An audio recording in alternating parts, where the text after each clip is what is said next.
که ندارم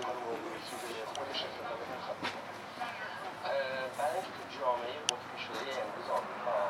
همچنین خیلی تاثیر بیرونی چیزی دولت‌های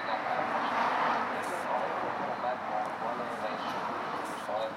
ما استیت‌های قرمز آمریکا استیت‌های آبی آمریکا نداریم ما ایالات متحده آمریکا داریم با این ایمیج و این نگاه رئیس جمهور شد.